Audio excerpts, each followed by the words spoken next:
reflète aux yeux du monde. Vous n'avez pas honte?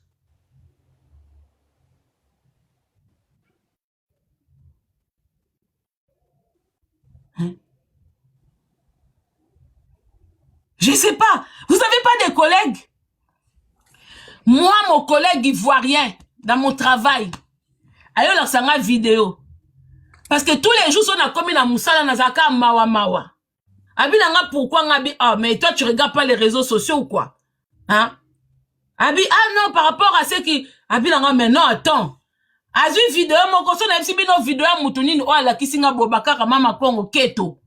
Mama koko, pour na bota bino nyoso, naza koko na bino nyoso. Mais Dieu merci, au-delà de mon âge, 45 ans passés, je n'ai toujours pas de rides. Et je suis fier de venir même comme ça, pour vous montrer que naza na ridité, je vieillis très bien.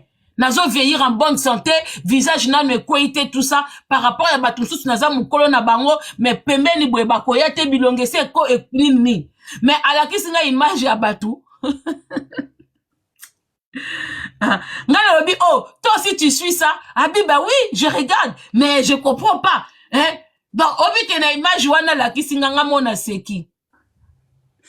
Ngamona seki image wana, parce que na ebi muto ya tali. Ngamona seki ngabi, mais je pensais tu comprenais pas lingala. La personne là parle toujours lingala. Abi, oui. Ce qui mutu muso azotala image yo tala ka o yebeli bato, mais so tala ngo pas muta ekolo wana, tu dis que tu vas voir encore plus différent que toi-même quand tu regardes en tant que congolaise. Ngana linga ina ibsaka peuple congolais, il est temps vraiment peuple congolais à comme conscient. Na habité toujours zelani ngana otoza dernière image na oto comme on a ba vidéo na nga kuna tindelo mina otindelo ote c'était atroce. C'était atroce comme on a ndenge batu balali na mabele babomi batu. Na habité ce qui vraiment l'inconscience il y a congolais et ça parce que tout babiso ba vaccin on a tout. Non, moi je pense que c'est pas la conscience de congolais parce que tout babiso banine. Besoin c'est là bas commentaire même si les gens écrivent des conneries, il faut tout monde en s'il vous plaît besoin ça bas commentaire. Moi je pense qu'au fait congolais linga kelo que comme elaye. Ezananda kuna bango na balaba na bango. Le congolais tant que ça se passe un peu loin. Tu vois pas au début que tant bata est bazao ganga na Kinshasa les gens faisaient la fête comme si rien n'était. Il y a même les gens qui quittaient ici en Europe qui partaient en vacances au Congo. Bah ça ba vidéo Kinshasa tokos mboko elengi toza toliambisi. Au fait les gens vivaient comme si est ça faisait pas partie du Congo. Au fait, le Congolais, c'est ça. Le Congolais, tant que ce n'est pas arrivé sous ses yeux comme ça, ou na famille na bango, ou na père ou na bango, Congolais zana mawate. Congolais mawafé zala yazo vivre ango. Congolais loko zo vivre. Moni différence na mundele. Mundele, il est capable de regarder une vidéo comme ça, ayoki mawa. Asali pe don. Mundele. Mundele loko te leki na nini te. Mundele ozo mona ke afandi na Paris. Oh, inondation moko banda ko ezo dinda. Soki na province nini. Mundele azo zo ba aide na Paris. Azo tinda, azo kende. Parce que, au fait, ibango ba koma de na ba niveau wana. Oh, biso na no niveau sentimental. Toza na no musika. Toza musika, au fait, on peut pas rivaliser ni légaliser avec les Européens. Ils sont tellement loin, ça dit décennies. Alors, Congolais, talaka kamakamele karana est na Kinshasa, les gens vivent très bien. Nabi tout est là qu'on ne sait que tout va réagir quand il s'agit de Goma. Parce que ben les cas, les Congolais n'ont pas réagi. Les Congolais de Kinshasa, ils vivent normalement. Talaka Mutu. Au moins les Noirs pensent qu'ils sont plus forts que les Blancs. Même physiquement, mundela kansa, mutu mwinda kansa ke, so batie na bitumba obeta mundele. Takara mutu mwindu, so kazo so na mundela zo kansa, yona ko beto. Parce que dans la mentalité de mutu mwindu, a kansa mundela za faible. Alors que mundela l'équipe biso na kitetu, à l'équipe biso, dans mundela za kamikaze, dans mundela bimalibanda, ata batie bomba crimogène. Talaka Congolais, Congolais sont à manifester parce qu'il y a crimogène Congolais qui maka. Mais mundela yaka confrontation na ba CRS. T'as la différence hein. Mundele ko omona ba yaki bango tout boloko babi ke ba obima. Mundele mbila zo boaka crimogène, mundela zo boaka. Mbila zo boaka. OK marche à Mindele. Blako je te dis la vérité ngana participa. Ba Mindele omoni bato ba bonga ba black nini o ba bomba bilongi wana. Baba chef d'entreprise se camouflaka. Yo kataka batu songolo pangala ba docteur bazaka wana o baza contre baza nini moko bien organisé pala kaka so ke bani na ba mindele ngana oyebi soko mundela ki lacrymogène te mundela ki ma me kongola ka se fait kaka tout mundela ko bomaye yango moni mindele ba koma na niveau bazali mundela koma na niveau po mundela ko matelete o moni so bazu kaka RDC ba pesa ngonde tikaka peuple ba mindele bazuka ka même gouvernement bâti en place au moins de ba sortissé bango na moins de une semaine mundele mundele fanda boyo bomenzala mundele yo fandeli mbongo na ye ya contribuable au bomenzala mundele wapi bako sauter au bout de une semaine mundele sortissé yoti mundele quand il s'agit de sa vie ya survie na ye ya bien-être na ye yo na gouvernement bango batio wana. Mais mon sorti bango, mais moutoumi du tala kaka, combien d'années les Congolais galèrent na Kinshasa wana. Mais quand batongo banyoko la bango, bazo le kawana, Raïs, mama di mama Denise, bazo kumi sa bato, bazo nyoko la bango. Donc wana ezaliko, esprit à qui esclavagiste, bakoko bakenda, yamwe lata bango ti lelo, donc bazano na esprit wana. Mundele te, mundele azata, mundele même na musala azat tetu pa patron. Babenga ngo syndrome de Stockholm. Obi ke mundele même na musala, akoye so penda so lingi te longo langa. Munyo so sa li kamne ko ambete, mais mutumwindu même na musala koko se musala eza yete. Ana du mal aloba non. Les noirs, moi j'ai des collègues noirs, la cause na ebisoko so za na collègue ngana sepela là où je travaille aujourd'hui, j'ai pas de collègues mwindu. On dirait que baye bakapa na ba collègue amindele mama Congo. Faut ça na ba collègue amindele ko ça ba Congo la ba Congo. Non, moi j'en ai pas. Ngapa biso ba tumindu bazate ba kaka ya moko moi vacation ba kei. Tunanga nini? Mutumindu aza hypocrite mona musala mutumindu ko o koza bosolo le babi aso ba pesinga air supplémentaire na koboya. Mais soki patron il est liboso bo yono kuma abandi ko sala ngo. Alors que mundele so lobino ke non e ko tikala non. Mutumwindu aza hypocrite, aza peureux, c'est qui, baza capable, makambo banasima devant bakokolo bangote.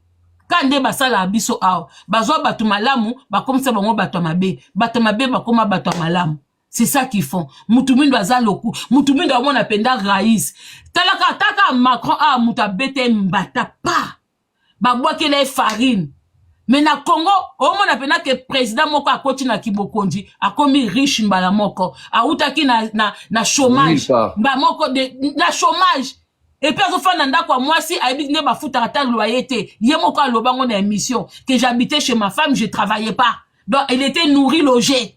Tu l'ombo nourri logé par Denise Nyakero, ton Denise a komi ko boxa ye, ake pa Gisèle Pela, maman ba Gisèle a lambaka, ye ba fandi, azon ne pas bokilo sans gêne. Donc ça dit que ba lambaka ba ke tikele biloko. Donc un homme qui n'a jamais pris ses responsabilités d'un homme, maintenant il vient prendre les responsabilités de tout un peuple. Vous trouvez ça, le Congolais trouve ça normal. Alors ce qu'on lobby, abanga mukondite, mais lui n'a jamais été responsable. Et vous voulez qu'il devienne responsable de tout ce monde-là? Non, il peut pas. C'est déjà, vous êtes incapable de bakobomba 1 euro. Comment vous kokobomba 10 euros? Mais lui, c'est pas que Aza incapable. Lui-même,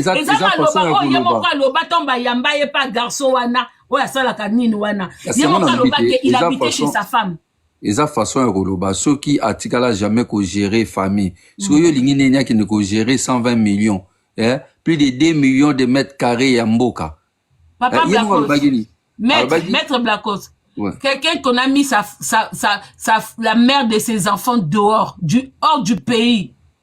Il peut vous défendre, vous les Congolais. Il n'a même pas su défendre ses enfants. Ses enfants ont été mis hors de pays.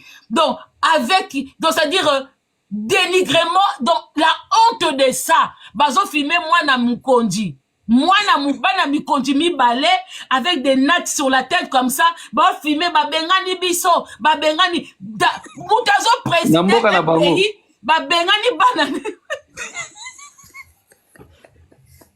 Maintenant les Congolais, bon c'est la mutabwe munduki, pesa biso munduki. Donc humiliation de ça, humiliation. Donc c'est dit que mukondi ko babimisi vi na ye libanda ke il a une deuxième vie. Il a une deuxième femme à qui il a fait 2 enfants. Mais il n'a même pas su gérer ça, que à la certains peuple congolais, que je suis capable, vu que je suis un Moulouba, je peux avoir 2 femmes. Mais je dis pas à tous les hommes de me suivre.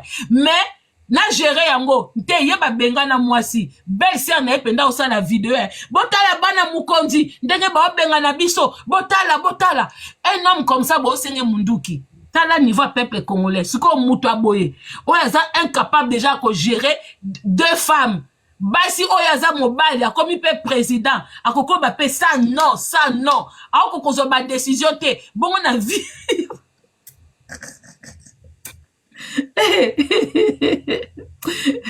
Obi tulanga chulomba sani. Chulomba beke bobenga na moi sine na bana et pas Denise Nyakero. Akima na Afrique du Sud. Pour ebi ma que j'étais pas là.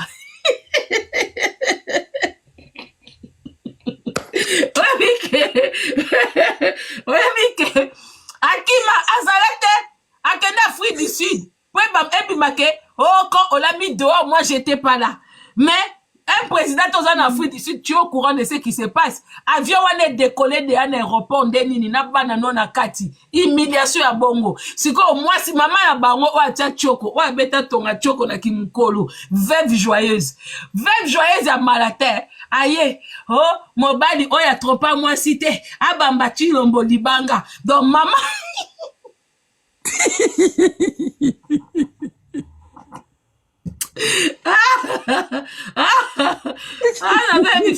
Oyebi Chilomoko na mama na bango na ye na Denise Nyakero ba tente ba théâtre de chez nous au sommet Yamboka. Hein? Donc un homme qui arrive même pas à taper la main comme ça, pas à mes enfants. Donc ceux qui ont kende tikabana, oso comprendre, il n'a même pas si gérer ça. C'est comme peuple les obimana marche, Chilombo pesa biso minduki. Général. Ma papa nga obi pe mutabunda ke batala ta aspect na ye yondo mona façade aspect ya Chilombo est-ce que Chilombo tana bomwa na bunda abunda o mona ngote na garde non abunda ba beta ya zoka awa abetara contrôleur o mona vidéo ngote zana otindelo vidéo na abunda na Belgique webi ke ba congolais ba lo bala Chilombo azoka bazokisa na mutu awa asko alati chemise sko chemise pasuki sko libumu parti mo ebimi ba abunda o abunda na Bruxelles na otindelo vidéo wana omona bitumbana abunda na Gare du Nord te chango na TikTok yo otindela ngane ba congolais ba mona président mais il est ka balakisa ngo abunda vraiment alata chemise moko ya nzela boy abunda so po na contrôler so elo moba abunda donc pour abunda na contrôler c'est kaza obeta nguma abunda afuta étiquette siko oyebi ke ba congolais ba sekisinga ba wakanisa ba bina Chilombo akebeta Kagame kuku dendo siko ba kanza neti Kagame so abatele mutoko wa Chilombo abundane pembeni wana ezali tamba soki dimbata te so ditamba babenga komba ngoni o batu basala bwe babenga ngoni lit na lingala na lingala ko bitumani na ngwana bitumo batu basaka neti ba papa kanza minene o babunda wana bazo libanda balingala te libanda yo ba question no tuna bitumba o bato azosa bitumba o bato bongo bato na commentaire ba comprendre ndeni na ifalo bana balati lingwanda o petit Kagame comment na kara likolo Kagame mais Kagame ndeti Chilombo côté akobwaka likolo te mais Kagame omona de la façon na aliaka mingi te biloko nyonso aliaka kensake na makolo milai na maboko milai mais obeta Chilombo ti bon, on a dit que Chilombo soit à côté de Kagame, c'est lui qui fait les éloges en premier. Oh, mon meilleur ami, mon ami confiant, voilà, mon frère. C'est lui qui commence. Kagame a dit la que face. Il y a coucou d'endo. Yé penzako ayaka bato yo. Omoni, yo, otala dessin animé, nabana. Natala a TV tengai. Otala TV. Mais on appelle la mouton tout natin. Otala dessin animé Sangoku te. Sangoku.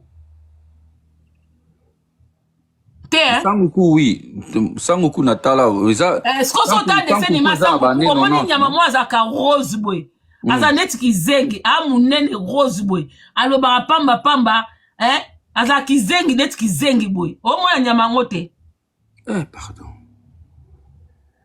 Il faut tout façade tu le bazane ti bajara bongo donc pembeni omoni pembeni ya Kagame tu le mbabimande ti kizengi omoni bata minene abimande ti bata munene moko ya kizengi ye moko aka ko sopa na pa Kagame talaka ba vidéo nyonso tout oh tu le mbakuta na Kagame c'est toujours lui qui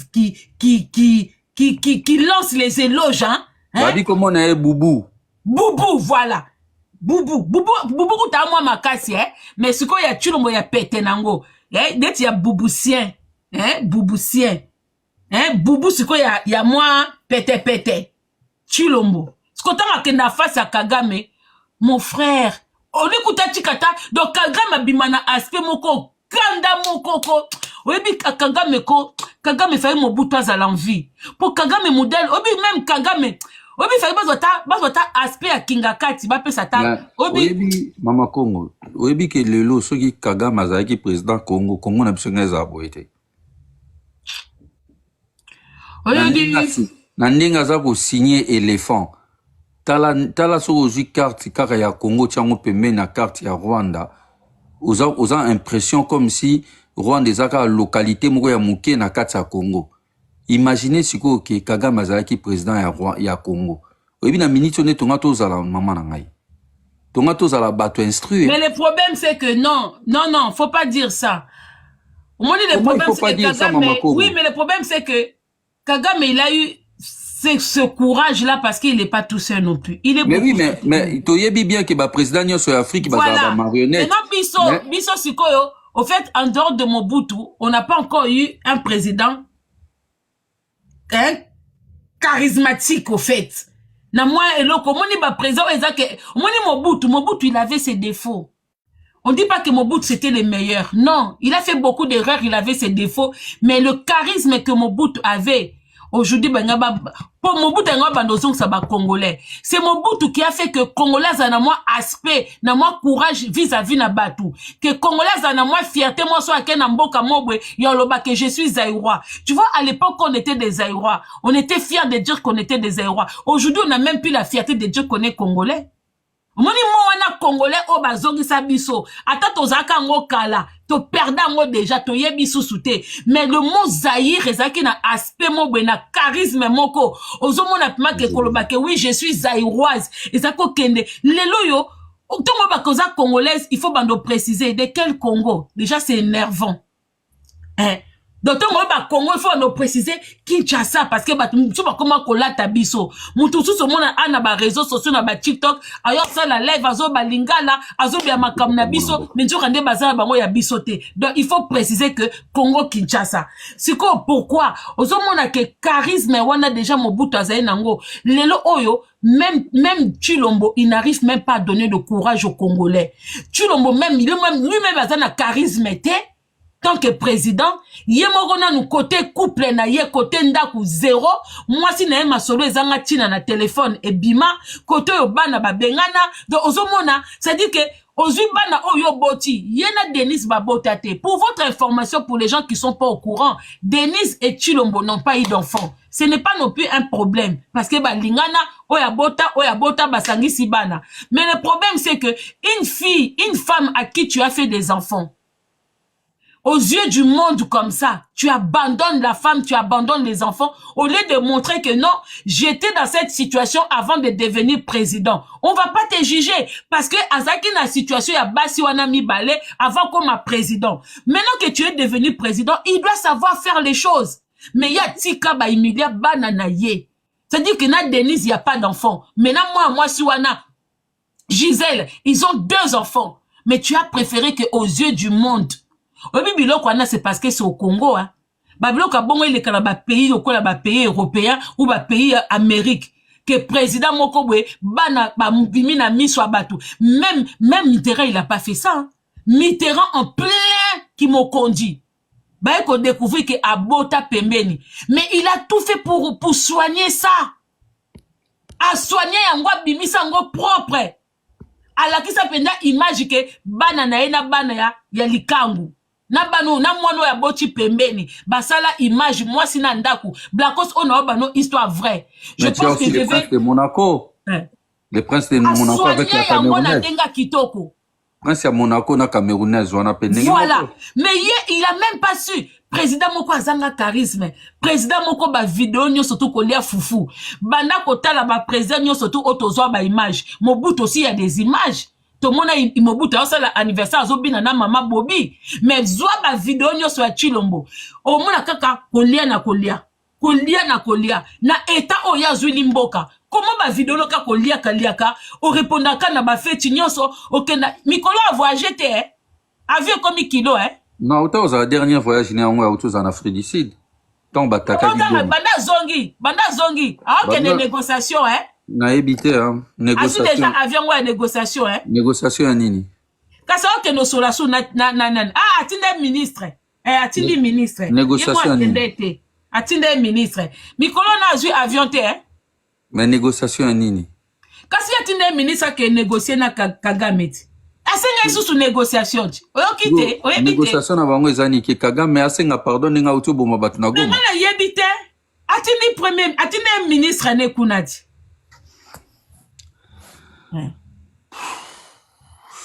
Pourquoi bouger te muta lela ba avion alela kolia le seul président qui a prêté serment dans un pays chaotique malgré la richesse otomona kanaba vidéo nyoso kolia et puis président moko kata sonité attaqué feti omona penda ko ya okaneso na ko se servir na fufute ate za plat préféré ba luba ou ya bato bandundu mais quand même toboité et na ba président mususu quand même okende feti au lieu quand même déjà na ndaku na yo ou okelia pa mama na yo mama na zana na Kinshasa lieta pa mama na ok eta pa malata au lieu na openza tonnaise et tout ça et tout so ok na feti moi charisme yo komone penda simbi sani azu koto atie fufu azu koto atie musuni donc mutu président mobimba sani ko omoni ka moi geste wana ko tiaka moi loko po mona quand même oliaki yete mtina ki président sani netonda na biloko lia pendant que na ba mboka mususu bana ba okufa nzala mais yo président zo la sa image ko tondisaka sani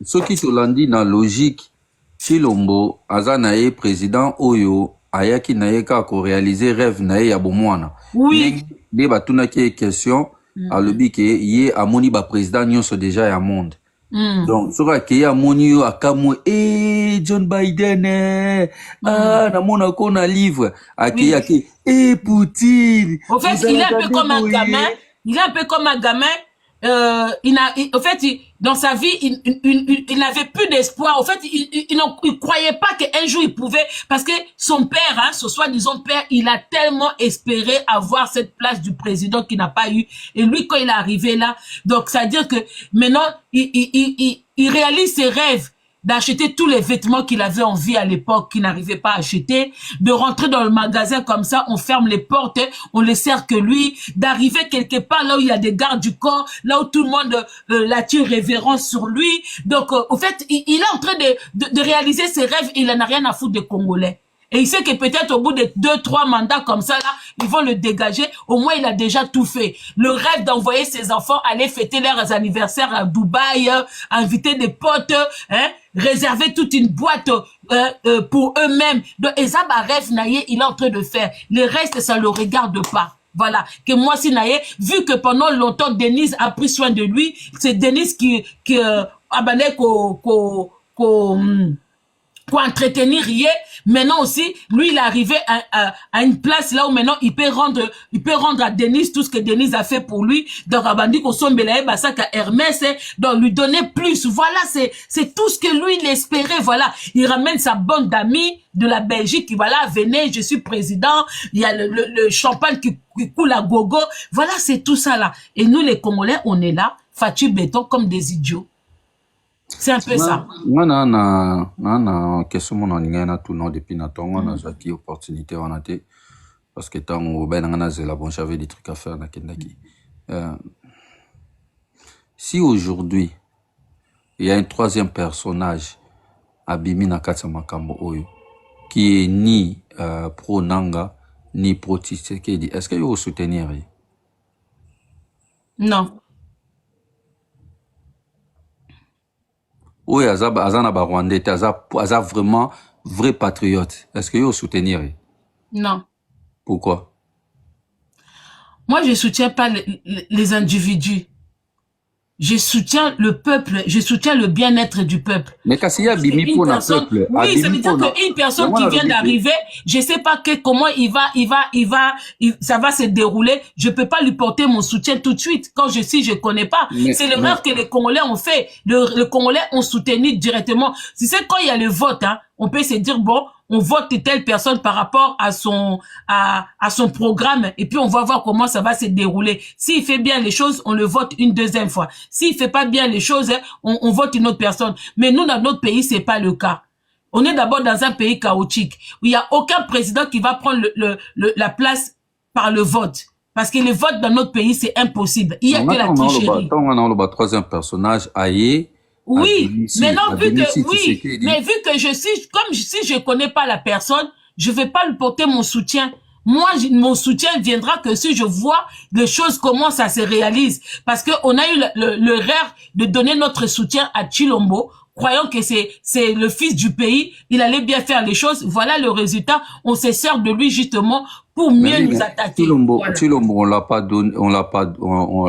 donné la place. On sait bien comment Tshilombo il est arrivé. Mais moi, je te parle dans un sens oyo. Parce que lelo, ceux qui t'ont dit, discours, il y a Congolais, nyonso, Rwandais. C'est ce qu'on entend partout dans les panels. Ok. Mais déjà, biso tozana président, oh ala la rana, atika la mutakala, jour et nuit, na Rwandaise, nanda kunaye. Tolanda qui interview utiko le kakaka même pas une semaine awa, caméra le atanga ki bakumbo ya ba Rwandais, oh bazana kati ya gouvernement. Est-ce qu'il s'est cité lui-même? Mais bon, je vais pas dire qu'on s'en fout, mais Tolobiga Katanga qui mais si lui, si Kamere, j'ai suivi, si Kamere il cite le nom de Rwandais qui sont dans le gouvernement, mais il peut se citer lui-même aussi. Ok, ça va. Bon, tout ça qu'il y ait pas Rwandais. Mais tu as si ça se quoi idée dans les aliboués. Parce que nanga bato yazo yana bango, bazaka ba Rwanda kalana Rwanda sikazala raté. Ok, il y a une tuni question. Ceux qui sont troisième personne ou abimi, mais abimi na idée article 64. Ça veut dire Tshisekedi dégage, a bloqué Nanga, que Nanga a avancé je soutiens. Oui, je vais le soutenir. C'est ça la question. Voilà. C'est ça qui est la question que je t'ai posée. S'il y a une personne comme ça, moi, s'il y a une personne qui vient seulement nous dégager Tshilombo, Kamere et contrer Nanga, je vais soutenir et je vais encourager les Congolais à soutenir cette personne. Parce que je suis contre les gens qui sont pour Nanga. Parce que Nanga, il est en train de faire la même chose que a fait le Kabila le père. On est en train de vouloir dégager les Rwandais. Nanga arrive avec... Déjà, moi, à la base, hein, je n'ai jamais apprécié Nanga. Si tu regardes dans mes anciennes vidéos, dans YouTube Nanga ou na page Nanga, moi je fais partie des gens, on a dénoncé Nanga. Quand il tombe, attends, parce que c'est Nanga qui a fait que Tshilombo, il y a un qui penda qu'on certifie devant les gens, hein, qu'on a penda que oui, Tshilombo a gagné, pendant que c'était faux. C'est Nanga. C'est Nanga qui a montré aux Congolais que, oui, il a enlevé les 15% que, on a dit un peu de vote au Bango Basala Kiwana. Un peu de gens qui ont voté. Ils avaient même pas voté pour Tshilombo. Donc, Nanga déjà, à la base, a déjà ennemi à bas Congolais. Alors, même si Nanga, il arrive, avec les trucs, je sais même pas quel Congolais. En fait, nga soki n'ont dit Nanga, abomane ka Tshilombo. Soka zwane ka pa boma Tshilombo. Mais ce qui est abomi Tshilombo, à côté Sibisoka, à zo Sibisoka ba Rwandais, auto wana besoin ba kende na place wana. Maman Congo, le problème c'est que Nanga Zoya, mais Congolais mon côté, ou a eu courage, ya kotuna Nanga, bakor nini o ya Zoya nango. On vient de voir kaka dernièrement awa, a outi ko nommé, a noma ki Congolais. On est Nanga et mon atia Fachi. Soka Zoya pour aboma, aye moka longo la Fachi. Mais c'est lui qui a mis Fachi en place, non? Oui, mais les gens l'ont utilisé lui pour remettre Fachi. Mais oui, mais Azoyaga te pona longola Fati. Bakor nanga signé ezali pona longola Fati, mais ezali na oyo yefo azongi sa pona bakor oyo signé parce que ya zozwa aide ya bato balinga kene kolongola Fati, mais il faut les retours, il faut fouta retour, mais retour na yo ko futa na bakor wana ezana congolais mongota yebi accord nini ya signé. C'est pour cela ba congolais, il faut siko ba congolais baba na kotuna nanga ba question accord nini o ya signé o za ko faire question. Oh, mais pas tout n'a question te n'engeni ya zako ya yo bosko ya lobi. Mais non, le problème c'est que ko contre ye kakayate. Bon tout n'est question ko kena nanga wa. Nanga déjà papa langa. Ko tuna nanga ba question hein. Blacos, pardon, tu kana kata live. On va nous pianga kanda. Kotuna nanga question, nanga a toujours été un menteur, un escroc. C'est lui qui a menti au sujet de Chilombo. Alors, qu'est-ce qui va sortir de vrai dans sa bouche? Il n'y a rien qui va sortir de vrai. Na minute Tozabwe, toi, on a besoin qu'on pose question à Moutouté. Toi, on a besoin que tout le monde dégage. On reste entre nous. Après, on verra ce qu'on va faire. Mais voilà, on n'a pas de questions à poser à Nanga. Nanga, c'est un menteur. Nanga, c'est lui qui a, il était parmi les gens, oh, bah, qui stratégie à tricher, il y a côté Chilombo na place wana. Mais Nanga en fait partie. Nanga, il a fait partie. Ce qu'on a poser question à Nanga pour Nanga l'obila moutou vérité. Vérité, ni na bima dans la bouche de Nanga. Maman Kongo, on a répondu à mon quoi. Chamboui, moi je parle 12 langues, frère. Je sais pas si vous les Congolais, vous croyez que si quelqu'un il parle pas français, c'est qu'il sait pas parler, frère. Moi je parle 12 langues. Les langues que moi je parle, toi tu sais pas les parler. Moi je suis pas fier de parler déjà la langue des colons, la langue qui a amené la destruction. Je pense que la personne a dit ça pour que ça puisse permettre aux autres personnes de nous comprendre. Non, parce que bon, quand ça soit, français, anglais, néerlandais, parce que comme ça a besoin que les autres personnes aussi comprennent ce qui se passe. Vu qu'on parle du Congo, c'est bien pour eux, comme ils disent que tout le barapé, moi français, pour que ma coupure, que les d'autres personnes aussi comprennent ce qu'on est en train de parler. Ça va aussi permettre de faire partir le message. Au fait, c'est juste par rapport à ça. Biso tout au landako. Voilà, nous tous on te suit. Justement, vous qui parlez plusieurs langues, et bandozala pe bien un mot, sali pe moi vidéo, hein, on s'exprimer dans la langue, ou surtout, on balancer au cas dans les réseaux sociaux, on comprendre. Même les gens qui parlent anglais, je ne comprends pas, on a des gens aux États-Unis, on a des gens en Angleterre, mais même des vidéos qui concernent le pays, exprimez-vous en anglais. Exprimez-vous en anglais, balancez les vidéos. Il y aura toujours une ou deux personnes des pays étrangers qui vont comprendre. C'est ça. En Afrique, on a aussi les Ghanéens qui comprennent l'anglais. On a aussi les Nigériens qui comprennent l'anglais. Vous qui parlez l'anglais, tozana bande kebele mais bolingi kakanini. Bien bolubela biso ke oh bozana français, parlez français. Mais vous aussi vous êtes aux États-Unis, parlez anglais. Vous êtes en Angleterre, parlez anglais. Makambozo Makambozo. So ngana za congolais, yo obligé ngana loba français ou za langue na ngaité. Yo za fier. Papa. Biso tout ebi que langue eza langue na bisoté. Maintenant, il y a d'autres personnes qui aimeraient bien savoir. Vous savez, des fois, c'est quoi? Les gens ont envie de connaître aussi ce qui se passe au Congo pour nous porter de l'aide. Mais le problème, c'est que il y a la langue qui fait barrage. Ils ne comprennent pas. D'autres personnes, ils sont obligés d'aller chercher les informations dans les lives là où les gens s'expriment en français. Mais des fois, les gens, ils viennent nous aider. Mais les gens ne comprennent pas ce qu'on dit. Ils ne comprennent pas ce qui se passe. Alors que Tozana Batou qui s'exprime en anglais, qui s'exprime en français, mais ils veulent pas. Quand vous corrigez Bisso dans les commentaires, vous ne parlez pas bien, vous n'exprimez pas bien. Mais vous qui savez si bien le faire, montez aussi dans les lives. Faites des demandes, montez, venez parler. Hein? Langue et tout ça et tout. Venez, faites passer le message. Hein? Faites passer le message. Même pour 2 minutes, 3 minutes, hein, faites barrage na bande konabiso qui ont la visibilité, qui ne parlent pas du pays. Vous qui savez si bien vous exprimer, faites même les vidéos de 2 minutes, 1 minute, balancez la famille. Parce que si vous comptez que sur les gens qui font des lives à tout moment, et ils ont leur priorité. Priorité là-bas, c'est pas les choses qui se passent au pays, parce que lui-même le Congolais, certains Congolais disent que non, Mboka c'est Koufa, c'est pas nous qui allons arranger ça. La Sony yom to bongisa mboka yom mutuba bon génération 5 et bongisa mboka ngobaka bola mutomta zombo na tala niveau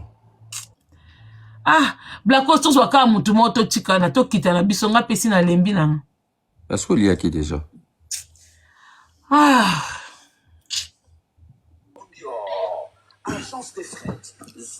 Allô, bonsoir. Bonsoir Maman Congo. Bonsoir papa. Pardon. Bon, Ngai, en tout cas, merci Ndego Matsinga. Papa, toi, mi balé. Toi, na papa Blacos. Bonsoir, Blacos. Voilà mon tunanga. Merci Ndego Matsinga. Na landi live no presque na bandeli. Si na ndenge comme na suka boyo.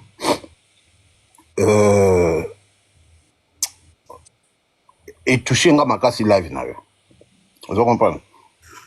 Parce que nga na bundela pe mboka soko tali na ba vidéo na nga TikTok au mona na uti ko sala ta ba 4 vidéos boy. Alors makamra musique surtout eloko pende toucher nga makasi za makamra musique.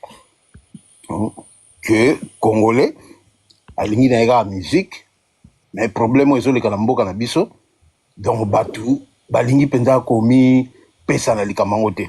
Donc socia batu zaka ke concert tout ça bani. Ngala matika pona loba étant le guide suprême de Matalana parce que nga na sala ba délire nanga le matalanisme en fait c'est mon idéologie. Vous comprenez?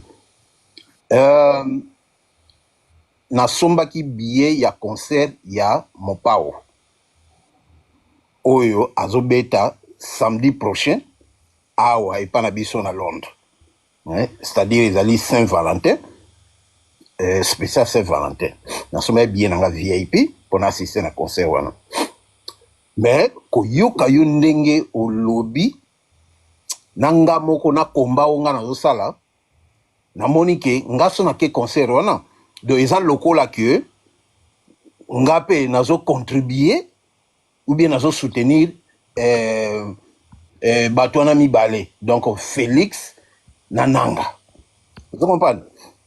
Alors yango na mati awa pona lobango na mateo ya bato nyonso ya monde entier oyo baza na kati ya live na yo oyo bazolanda yo pe ba oyo bakolanda yo après étant le guide suprême de Matalana, je renonce à ces concerts. Donc nazo